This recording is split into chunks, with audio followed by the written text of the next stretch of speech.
Hello beautiful soul! Welcome back to my channel. This is my channel. I'm from Japan, kabayan Scorpio. This reading is for you. Ay, meron akong pupo. Tingnan natin ang message sa'yo at taong nakakonect sa'yo. Palagi naman natin ginagawa yun. Maraming salamat muna sa mga subscriber, new subscriber, cross-watcher at sa mga bagong pasok dyan. Welcome na welcome kayo sa bahay ni Ate Ai May. Salamat din sa nakakataba ng puso ninyong mga comments at sa mga nagpa-personal reading. Marami pong salamat. Kung gusto niyo na energy niyo lang talaga, ang gusto niyo makuha natin, all the details para sa personal reading is in description below. Sa baba ng video po. This is a general reading, kunin mo lang sa'yo at itapon ang hindi naman sa'yo. Maaring ito isa vice versa. Energy mo, energy ng person mo, energy ng malapit sa puso mo. Nangyayari, or mangyayari pala. Use your own intuition, Scorpio. Lawakan natin ang ating isipan. Marami kayong energy sa mundong ito, ha? Energy reading tayo. Ano man ang gender mo, ano man ang kasarian mo. If this is your energy, it's good. Related ka ba kay Leo? Parang may Leo ako nakita. May hinihintay ka? Parang may mga hinihintay yung iba dito, no? Alam mo, very responsible ka naman when it comes sa mga plano mo this time. Maganahan din yung sitwasyon na yun. No? May mga situation din na may mga tao na maaring ikaw ay binubuli or may mga tao na nagkakaroon ng competition or someone want to compete sa'yo. May tao na hindi siya magpapatalo. Ipaglalaban niya yung sarili niya. May tao na may dark thoughts sa'yo. May mga tensyon na hindi pa totally natatapos, no? Sa nakikita ko sa inyo. You need to trust. Mag-trust ka lang sa intuition mo. Listen to your inner voice. Kasi i-guide ka nito. May mga happiness situation, siguro within the 3 days, 3 weeks, 3 months, nangyari na or mangyayari pa lang. May mga something celebration, joy, collaboration, cooperation, celebration, ganyan. Or may mga gathering, no? Yan. O ano man yan, baka birthday, ganyan. O kaya, may tao na magbibigay ng pagmamahal o suporta sa iyo, or andun yung ikaw, or ikaw ang magbibigay, no?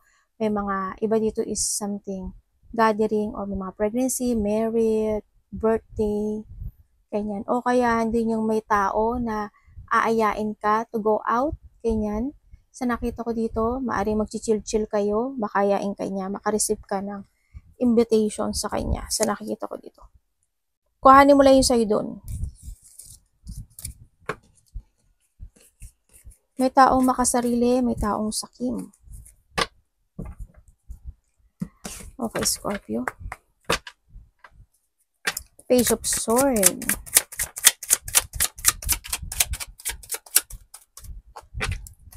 Ano sa kanya yung Page of Sword? Universe, tapos na to? Tapos na to? Oo, tapos na. Ano na po, ano nito?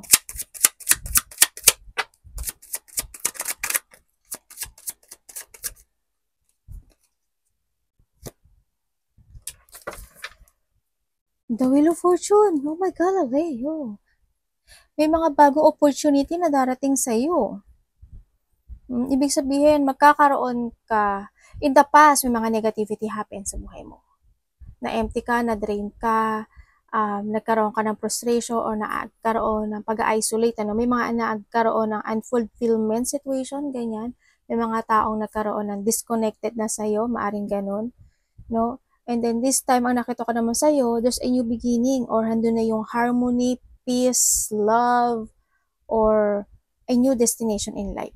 Nandito ka na rin sa new direction ng buhay mo. Kumbaga, you're starting a new mental health in life. Andun na rin yung nagkakaroon ka ng mga new ideas, nagiging very idealism ka, may mga situation na inspired ka, may mga situation na nakita ko rin na may mga, sabi ko nga sa iyo is, opportunity, a new beginning of a cycle or there's an opportunity happen sa buhay mo.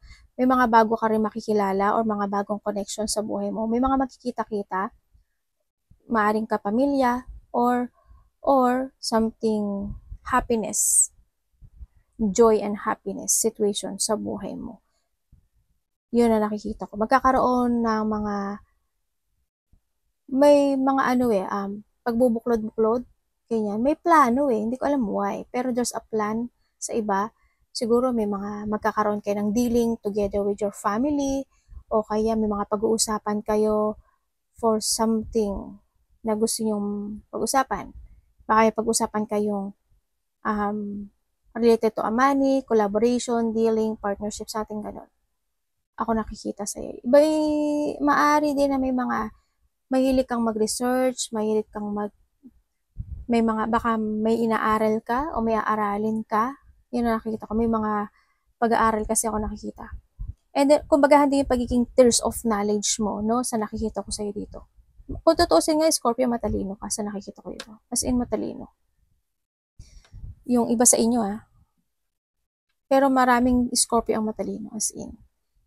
Kumbaga, ano sila,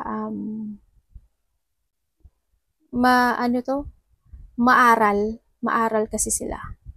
Yun. And sa iba naman sa inyo is maari magkakaroon kayo ng new ways of communicating.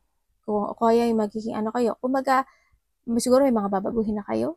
Yan. No? Siguro hindi na yung sitwasyon na mas iisipin mo na kung paano ka makipag-communicate in a nice way or you need, no? Sa nakikita ko dito. Yun ang nakikita ko sa iyo. Meron sa'yo there's a changes happen, yan, changes ng fortune mo, may mga good luck, yan, good karma, yun. Tandaan mo kung ano yung pinunla mo, yun ang aanihin mo.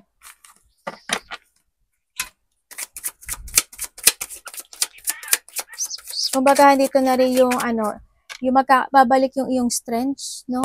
Yan, para hindi yung babalik yung strengths mo, ganyan. Kumbaga, nandito ka rin sa sitwasyon mo na maari magkakaroon ka na pag-i-embodies dun sa mga lesson na you learn. Kumbaga, or you need, kasi nandito si Wheel of Fortune din, lumabas kasi. Or you need, kasi alam ko naman na maraming nangyaring experience in life ka na rin in life. And this is a time na kailangan mo talaga na matuto. Diba? Yun. May mga bagong pananaw ka na sa kinabukasan The Magician para kay Scorpio. Pwede explain mo sa akin.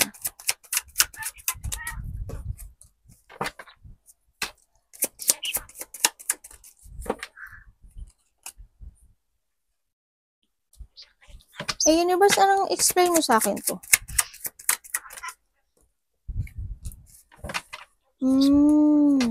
Okay. Ano nang kasunod nito? Okay. Ang nakita ko sa'yo dito is meron ka mga manifestation sa buhay mo. Siguro yung manifesting, sana marami akong money, sana makaipon na ako, sana ganito, sana ganyan, sana gano'n. O sana magkaroon ako ng bagong trabaho, ganyan. Or sana lahat ng na-actionan ko o yung ginagawa ko is maging positive yung outcome. Nandun ka sa sitwasyon na yun, no? Sa nakikita ko dito. In the past, maaring nagkaroon or maaring in the past to sa iba, siguro nagkaroon ng mga bagay o sitwasyon na na-frustrate ka. May mga bagay o sitwasyon na biktima ka o kaya is you feeling a victim. Kumbaga, doon. May mga sitwasyon na stuck ka, na trap ka. Yan, nalito ka. Kumbaga, nagkaroon ng mga victim mentality or nagkaroon ng self-imprisonment, no, in the past. And kumbaga, nandun yung mga deep wound, battle happen into your life. Mari nagkaroon ng communication na gano'n na hindi naging maganda, no, with someone. Sa nakikita ko dito. Hanggang ngayon, maaring iyon, hanggang ngayon, bit-bit mo pa o naaalala mo pa sa iba sa inyo. Nagkakaroon kayo ng mga idea or ideas na you want to follow your heart or hindi yung creativity idea to reality na gusto mo na maganap. You need to follow your heart kasi andito kasi si Magician. Ibig sabihin is may mga bagay na kailangan mo actionan, may bagay na kailangan mo i-create, or may mga bagay na new intentions in life, or andito rin yung situation na making things happen. It's up to you to make it happen kasi itong positive outcome sa buhay mo, kailangan mo lang din mag-trust sa intuition mo And then, kailangan mo mag-start ng beginning, change, action. This is the time din na mag-explore ka or innovate yourself, no?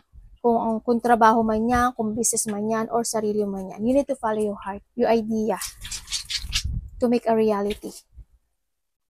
Kasi, nasa Magisa ka nga, sabi ko sa'yo, kaya mo kahit saan ka dalhin. Kaya mo iangat yung sarili mo, kahit anong mangyari sa buhay mo.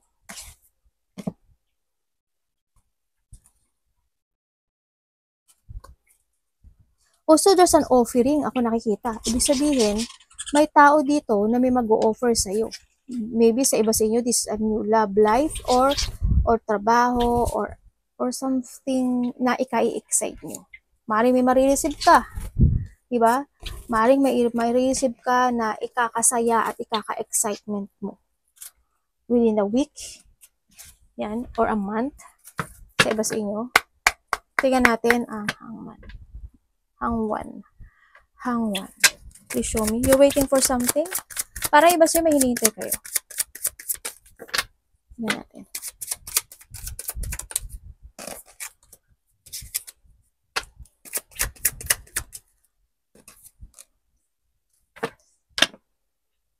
May mga ini-illusion kayo? No. Para may hinihintay ka. Kung kayo kulang kayo sa tulog, magbawi kayo ng tulog ha. Kung night shift kayo sa next day bawiin niyo yung tulog niyo. 'Di ba? Kasi iba dito baka kulang kayo sa tulog. Universe, explain mo sa akin to sir. Sa akin naman, ang nakikita ko sa iyo, minsan okay ka naman, minsan hindi. You feeling relaxed din naman. Minsan hindi nga lang. Ay, Galileo. Okay, nandito ka sa sitwasyon mo na maaring nagkaroon o nagkakaroon ng burden, problem, struggle. Pero parang wala kang pakialam doon pero nahahang ka. Yun ang nakikita ko dito. May mga nalolow vitality ka kasi. Dito, nalolow vitality ka, maaring lumalabas na rin ito sa expression ng mukha mo, no? Or sa attitude mo na hindi ka masaya. Yan, no? Maaring may mga iniisip ka, low vitality, or maaring may sakit ka, di ba? Sa iba sa inyo, na kailangan mo munang mag-rest, mag-relax, mag-recharge, ganyan, or kailangan mo talaga ng magbigay ng time muna sa sarili mo. So, iba naman sa inyo, maaring nagkakaroon ng reflection, no? From the past situation na maaring nahang ka at nagkakaroon ka ng feeling emotions doon. Kaya ang nakikita ko sa iyo is a low vitality or andun yung lungkot, andun yung sorrow, may mga sitwasyon na nagkakaroon ka ng lack of clarity, may mga gusto kang aksyonan, gusto mong desisyonan, at gusto mong itama yung mali. May mga ganong sitwasyon. May mga gusto kang desisyonan May mga gusto kang umpisahan, sa nakikita ko dito.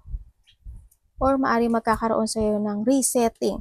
Kasi may mga bagay o sitwasyon sa buhay mo na nakikita ko dito na magkakaroon ng panimang muli. Parang andito ka sa sitwasyon mo na you're getting away with something. Parang may ilelet ko ka. Sa nakita ko sa dito na si Ten of Pentacles. Ibig sabihin may bagong simulang magaganap ang mangyari sa iyo na very good situation. May mga material success, may mga good situation. Yan, wealth, prosperity, kasaganaan, or good foundation, good family life. May mga ganong sitwasyon ako nakikita dito. You will become stable sa nakikita ko dito. Mag-wait ka lang din. Siguro sa iba sa inyo within a 10 days, 10 weeks, 10 months, or by October, sa iba sa inyo, there's something happen, or baka sa iba sa inyo, past yun, na after this sadness, after this negativity happen, may panimulang muli. Ako nakikita sa buhay mo. Ay, hindi ko nga. Anak ko, ang kulit din Tingnan natin ang Ace of Wands. May tao bang may sakit? Bakit ang nakikita kasi dito ang weak mo? Sana wala kang sakit. Kung may sakit ka, magpa-doktor ka ha. Magpa-check up ka or someone. Ito eh. Pero ikaw more ito eh. Huwag ka masyadong maging mag-overthinking if ever na meron. Kailangan mo na mental peace din kasi dito. Diba dito para may mga ini-illusion mo kayo. Ace of Wands. Tama, Ace of Wands and Ace of Wands.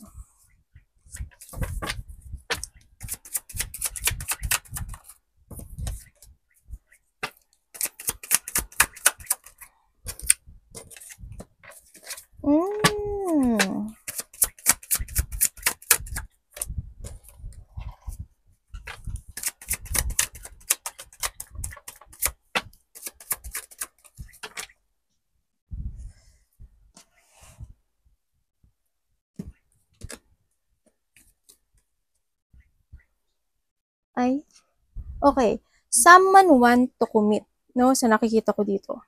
Maaring lovers mo, kapatid mo, magulang mo. Yun ang nakikita ko dito.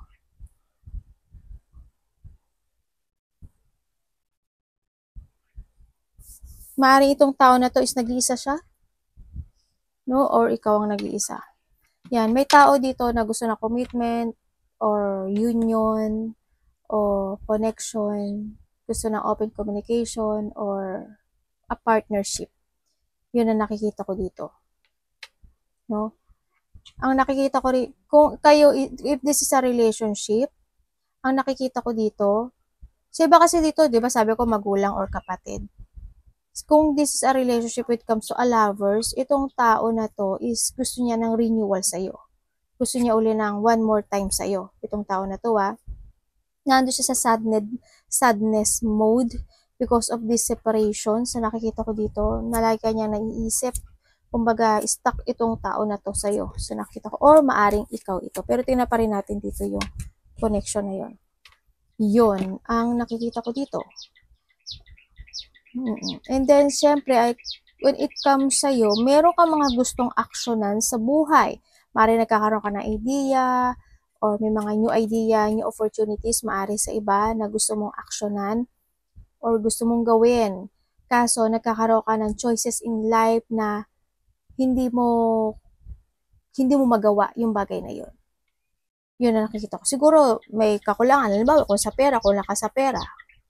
Diba? Hindi mo nga siya ma-actionan kasi wala kang ganong kalaking pera or wala kang pera para ipang-abono or para ipanggalaw, diba? Sa nakita ko dito. Yun. Kung kumbaga nadi-disappoint ka in your action, in your decision, yun ang nakikita ko dito. No, kaya you feel pain. Sana hindi magkaroon ng mga separation, hindi magkaroon something loss. Hindi naman siguro kay lahat to. And then, kumbaga, may mga expected a blow of emotion, either there's a pain, disappointment, lungkot, iyak, intense, away man yan. Kasi ang daming fire mo dito, no? Dito pa lang, kumbaga, ang dami mo rin kasing iniisip sa nakikita ko dito. Maaaring makareceive ka ng payo, no? Or ikaw ang bibigyan ng payo.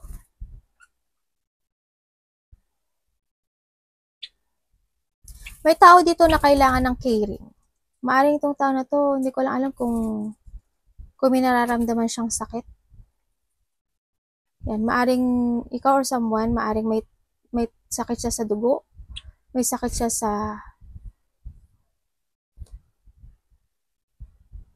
bandang puso, bandang dibdib.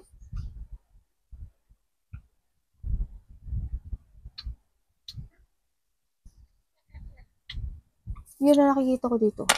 Or mga kasukasuan, buto, ganyan. Aray ko. Anak, ano ba yan? Huwag makagati si mami. Tingnan natin, tao na connect kay Scorpio. Tao na connect sa'yo is magulang, kapatid, anak, karelasyon, kaibigan, o kasama sa trabaho. Tao na connect kay Scorpio. Ano ang nararamdaman mo kay Scorpio? Ano nararamdaman mo kay Scorpio?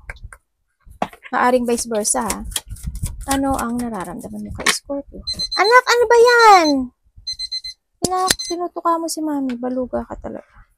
Onay Jang, abanay oh. Abanay. Ang guman ne. Onay Jang.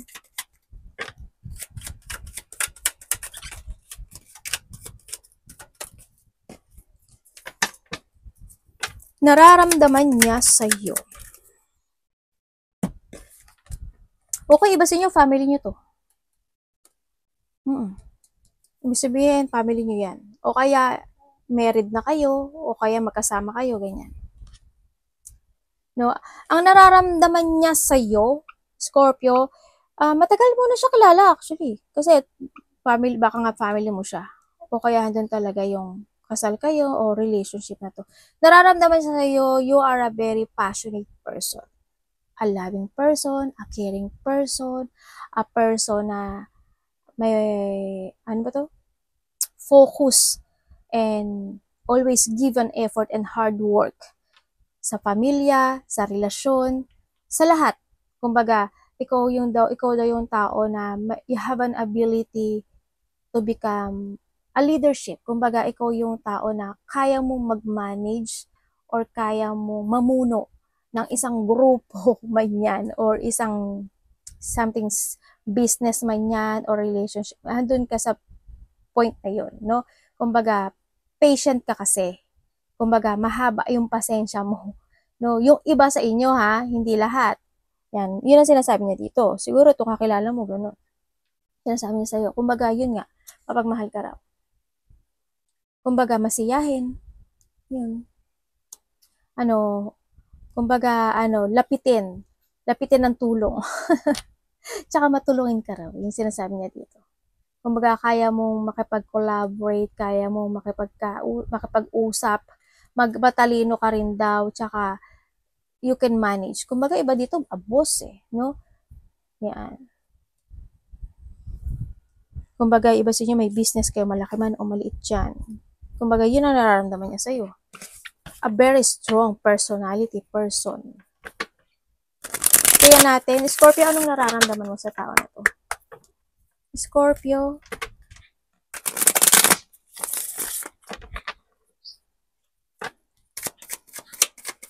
Ano ang nararamdaman mo sa tao na to?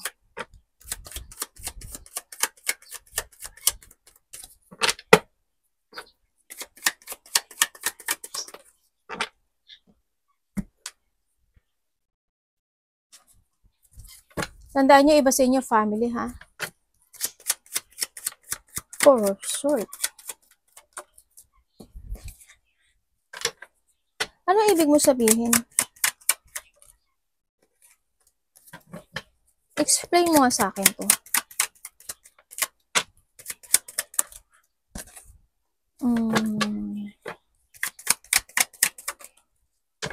Okay. Ngayon, naliwanagan na ako. Mari itong tao na to, Scorpio, hindi ko lang alam kung nasa ibang bansa siya o nasa ibang lugar. Maring ganun. Kung family mo siya, ganun. O kaya naman, kung kayo is nagkaroon na ng separation, yun nga. Maring ganun, no? Okay, nararamdaman mo sa kanya, siya yung tao na minsan sinasabi mo na loss of control sa sarili. No? Kumbaga, siya yung tao na ang buhay palaging sigsag, ganyan. Siya yung tao na, syempre, andito si Sun, masiyahin, ganyan. Siya yung tao na, na mapagtiis, ganun din, parang sinasabi mo na patient. Siya yung tao na,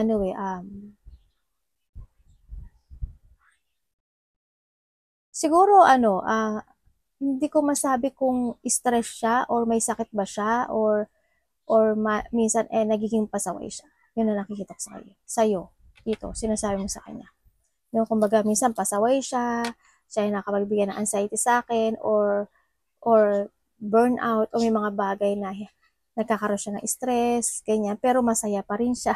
Alam mo yun, yung siya yung tao na always na have a plan, always a person na, ma-explore, kumbaga, gusto niya explore yung sarili niya sa lahat ng bagay, gano'n. Kumbaga, andun din yung sitwasyon na, kumbaga, andun naman yung ano eh, yung harmony ng tao na to, no? Kumbaga, they try to make it balance yung meron siya ngayon. Maaring itong tao na to nag-iisa. Anak, sumabay pa sa mami.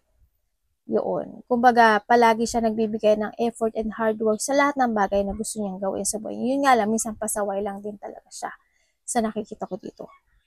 Kumbaga, hindi niya kaya, minsan hindi niya napoprotektahan yung sarili niya, no? Yun na nakikita ko. Kaya minsan, bumabaksak siya sa sarili niya, mga desisyon sa buhay. Yun ang nakita ko. Yun ang nararamdaman mo sa kanya. Masiyahin, always have a peaceful, always positivity ang thinking, ganyan.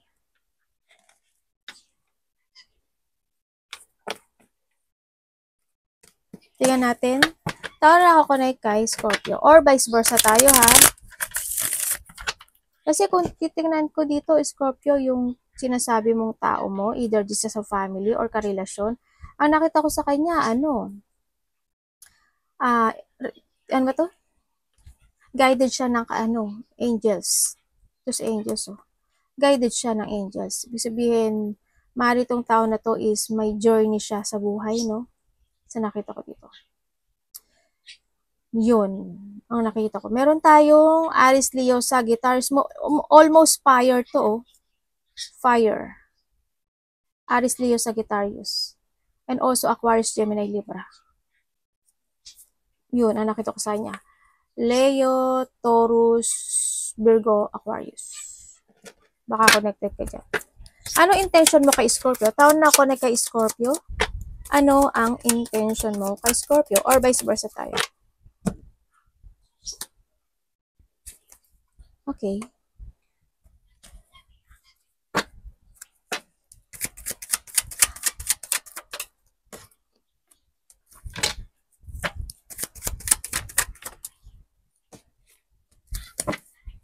Okay. Ang intention niya sa'yo is to make peace.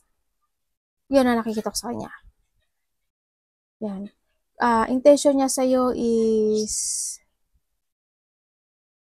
ipaglalaban ka daw niya. Kumbaga, kung kayo is nagkahiwalay nitong taon na to, hindi nyo, I want peace, gusto niya ng reconciliation, gusto niya ng, kumbaga, surrendering. Ganyan. So, nakita ko dito. Yun nakikita ko dito. Gusto niya ipaglaban yung nararamdaman niya eh. Sa nakikita ko dito eh. Kumbaga, hindi kanya kayang i-let go o hindi kanya kayang bitiwan sa buhay niya. Kumbaga, hindi, alam mo yung caring. Yun ang kung nakita ko sa kanya dito.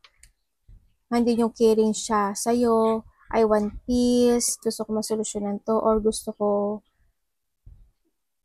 kumbaga kung kayo sa wala to, nagkaroon siya ng enlightenment na maaari makipag-reconciliation sa sayo.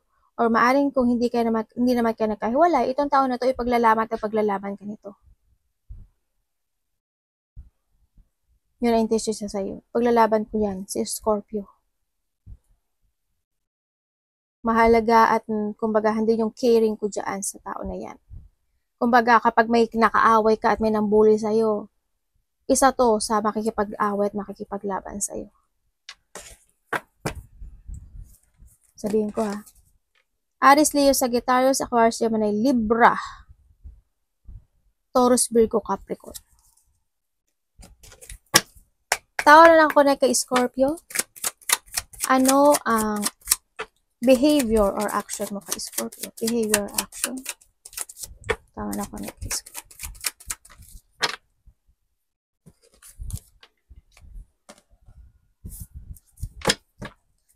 Anong ibig mong sabihin?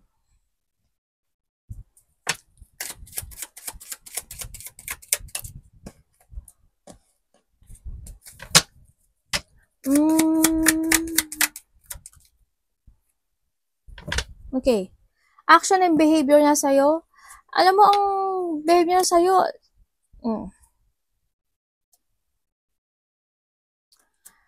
Okay, ang nakikita ko sa'yo dito, sabi niya dito, ang behavior sa'yo, gusto niya maging maging maganda ang buhay mo o aalagaan kita, susuportahan kita hanggang sa huli. Kumbaga, mahalaga ka sa tao na to, no? Handoon yung kung kayo, kung kayo hindi naman kayo nagkahiwalay. Alam mo, din yung love. Ang action niya sa'yo is to give you a happiness, to loving you, to give you a fulfillment. Kumbaga, gusto niya maging masaya ka, mahalaga ka sa kanya, kumbaga, iginagalang kita, susuportahan kita, and gusto kong gawin na maging komportable yung ikaw. Baka nga iba sa inyo, family nyo nga to. Yun na nakikita ko. Kumbaga gusto niya palagi na maging masaya ka, maging okay ka, maging healthy ka. Yun ang nakikita ko dito. Maging maayos ka. Yun. Kung kayo is nagkahiwalay nitong tao na to, kasi gusto niya, dito kasi gusto niya mag-success ka in life eh. Kumbaga handun siya sa action niya is I want to give you ibibigay ko yung effort and hard work ko dyan kay Scorpio. Kasi siya yung tao na mahal ko, mahalaga sa akin. As in, tulad ng sinabi ko kanina. Kung kayo is magkahiwalay nitong tao na to, ang action sa sa'yo is to commit again sa'yo. Kumbaga, ando yung sitwasyon na gusto niya uli ng new beginning sa'yo. Gusto niya uli ng commitment sa'yo. Yun na nakikita ko dito. Kasi they still care. Yun nga lang, meron siyang pinagdadaanan this time na struggle in life. Yun na nakikita ko. Kung hindi pa siya nakakunik sa'yo, nagkakaroon siya na struggle sa buhay niya. Siguro hindi niya alam paano siya kukonek sa'yo. Ganun. Kaya yun na nakita ko. Pero gusto niya ng commitment. O gusto niya ng new beginning sa buhay mo. Or andun yung sitwasyon na baka sa iba sa inyo pangakuan ka nito ng kasal o may mga pangakong kasalan na nangganap o nangyari. No? Sa iba sa inyo. If this is a love at hindi family ha, yun na nakikita ko. Or maaaring itong tao na to may pamilya na to, di ba? Or ikaw ang pamilya niya pero gusto niya uli ng commitment sa'yo. Arigato namaste, God bless.